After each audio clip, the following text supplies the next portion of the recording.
Meet Ali Bennett, a friend of mine, a young Muslim born and raised in Sydney, Australia, who has lived quite a successful life.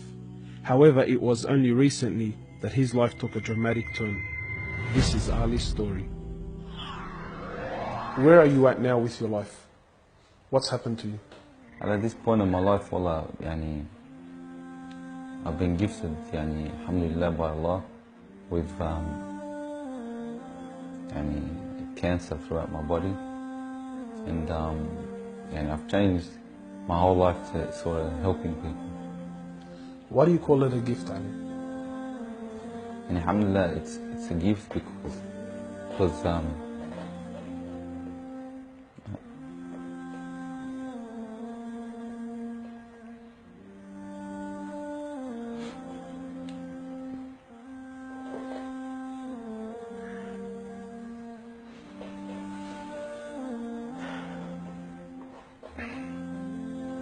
and it's a gift because Allah's given me a chance to change.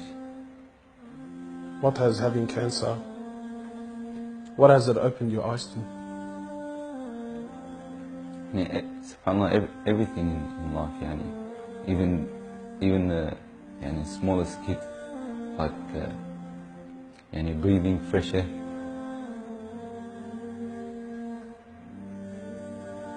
Do you feel like you used to take that for granted before?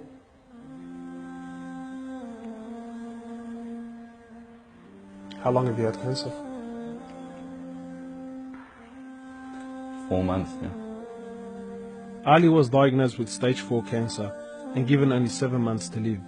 Upon finding the news, he immediately sold his successful business and was forced to reconsider the lavish lifestyle he was accustomed to. Everything was to change. Ali, what was your reaction when you came to know you had cancer? I got rid of my cars, I got rid of my watches, even my clothes. I took them with me overseas and I gave them to a lot of people up there. Alhamdulillah. So I wanted to try to leave this world without anything. So you were on a mission to get rid of your dunya. It wasn't until Ali invited us into his room that we truly understood the luxurious lifestyle that he was living and the extent of the sacrifice that he was making. What's all this, Ali? Talk to me, explain this. It's a bracelet, costs about $60,000. $60,000. Yeah. What do you have in these boxes now? They're all my shoes, alhamdulillah. Louis Vuitton? All Louis Vuitton. How much is something like this worth, Ali? They're probably about $1,300. How much you pay for that, Ali? About $700. Thongs. For a pair of thongs, yeah. So what's happening with the sunglasses here, Ali? I just like collecting different sunglasses. Yeah? I've got rid of a lot of them. I gave them to a couple of brothers in Africa, alhamdulillah. So you're telling me there's a kid in Africa that's walking around with Louis Vuittons and... Can I try one of these hats on? I've only mentioned them in my talks like 100 times. You can try the red one on, it's limited edition one. Barakallah. What do you reckon else? Sheikh Beauty. Ali's interest in the dunya has left him abruptly and no longer holds a place in his heart. So Ali, what do you feel now, like when you look at this? And driving something like this doesn't really cross my mind anymore. It's not something I would want to do no more. After someone tells you, or you find out that you're sick, or you haven't got much time in this life, wallah, this is the last thing you would want to chase. And this is how we should be living our life every day.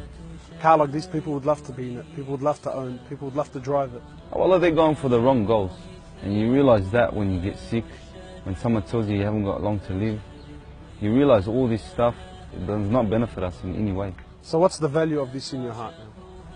This is worth one pair of thongs for a little African child with no thongs. Wallahi, it's worth more than me to see him smile with a pair of thongs than own one of these. Wallah al-Azim. Ali has since dedicated the remainder of his life and wealth to helping those who are far less fortunate than him. After an emotional journey to Africa, Ali has established a charity titled Muslims Around the World Project. The organization wasted no time in the construction of a masjid and a school in Africa to serve as an ongoing charity for him when he finally has to depart this world. Well, it all started from when I went to the cemetery when a brother that has cancer passed away. And I was at the cemetery and I was just thinking to myself, you know, after you go, there's nothing. There's no one there for you. No mother, no father, no brother, no sister, except for your deeds. Even your money is not going to be there for you.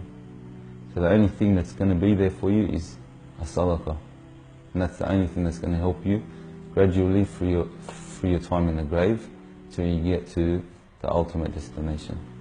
As the reality of death further sinks in, Ali spends most of his personal time in preparing himself for his final meeting with his Creator, Allah.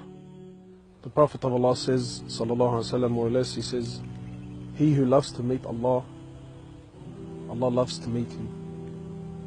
And he who hates to meet Allah, Allah hates to meet him. Are you loving to meet Allah? Because of this cancer, I've been advised by one of the brothers to take a special drug to help me with pain and stuff. And subhanAllah, it's very strong. I took a bit too much and I came into a whole different world within not knowing where I was, and it was very hard for me. And subhanAllah, I actually seen things I've never seen before. And my family were there all standing around me, and I was pointing up and I was saying, Ya Allah, take me. And it was that beautiful what I was seeing, I just wanted to go. And the next day, subhanAllah, I woke up and I was upset that Allah didn't take me.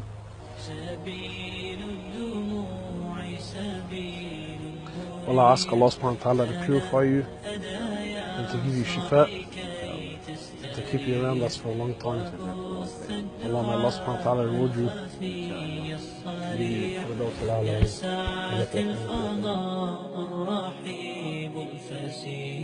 سبيل الدموع سبيل مريح تنهدى يا صاحي كي تستريح